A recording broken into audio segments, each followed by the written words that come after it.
Hello everyone, this is Dr. Sagrika and you are watching episode 2 of our city series. आज हम बात करेंगे effectiveness of Ayurvedic approach in knee osteoarthritis.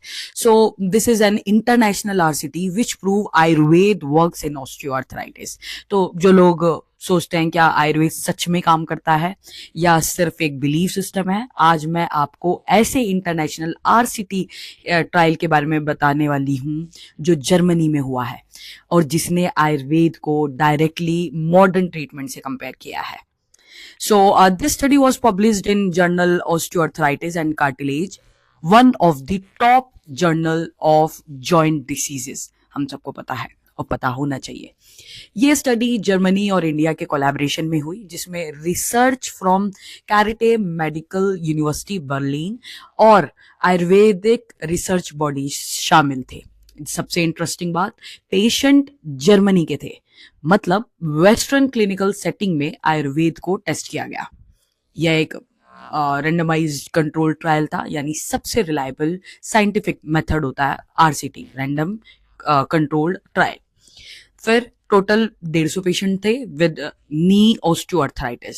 सभी को osteoarthritis था. 2 group बनाए गए, एक जिसमें आयुर्वेदिक ट्रीटमेंट दिया गया और दूसरा कन्वेंशनल मॉडर्न ट्रीटमेंट दिया गया. ये 2 ग्रुप बनाए गए. दोनों ही ग्रुप को, पहले आयुर्वेद ग्रुप को क्या दिया गया वो समझते हैं. हर्बल मेडिसिन दी गई, डाइट चेंजेस बताए गए, लाइफस्टाइल करेक्शन किया गया, पंचकर्मा बेस्ड थेरेपीज दी गई.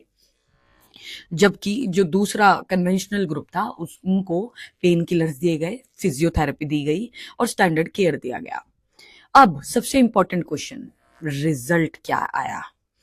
आयुर्वेदा ग्रुप में पेन सिग्निफिकेंटली कम हुआ, जॉइंट फंक्शंस इंप्रूव हुए, डेली एक्टिविटी बेहतर हुई और सबसे सरप्राइजिंग बात, कई पैरामीटर्स में आयुर्वेद ने कन्वेंशनल ट्रीटमेंट को मैच किया और आउटकम उनसे अच्छा आया, साइड इफेक्ट्स कम आए.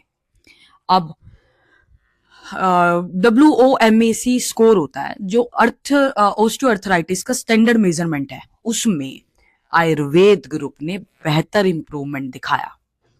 यह स्टडी इतनी इंपॉर्टेंट क्यों है? यह इंडिया में नहीं, पहली बात तो ये जर्मनी में हुई है, फिर रेंडमाइज कंट्रोल ट्रायल था और वेस्टर्न पेशेंट पे किया गया, यानी बायसनेस कम थी और क्रेडिबिलिटी ज्यादा थी.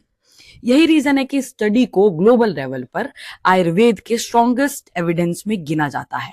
तो ये सभी आयुर्वेदिक प्रैक्टिशनर्स को पता होना चाहिए. लेकिन एक ऑनेस्ट बात भी थी जो समझनी जरूरी थी.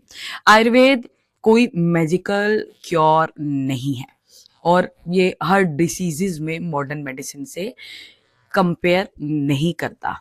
कुछ पर्टिकुलर डिसीजेज हैं, जैसे कुछ क्रॉनिक कंडीशंस हैं जैसे ऑस्टियोआर्थराइटिस, IBS, लाइफस्टाइल डिसऑर्डर्स, इनमें आयुर्वेद एक पावरफुल ऑप्शन है.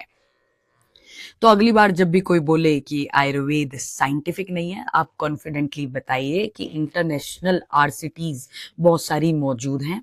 एक पे मैंने कल वीडियो बनाई थी और मैं लगातार अब इन आरसीटीज पे वीडियोस बनाऊंगी जो कि सबके लिए जाननी जरूरी है. तो होपफुली आपने मुझे फॉलो कर लिया होगा और इन आरसीटीज के बारे में जानने के लिए फॉलो जरूर कर लेना. सवाल ये नहीं है आयुर्वेद काम करता है या नहीं करता, सवाल ये है कि बाकी मेडिसिन के कंपैरेटिवली कितना काम कर रहा है और बायसनेस के अलावा सिर्फ इंडिया में नहीं और कहाँ कहाँ काम कर रहा है. बाकी नेक्स्ट वीडियो में मिलते हैं, तब तक स्वस्थ रहिए, खुश रहिए, फॉलो करिए. धन्यवाद.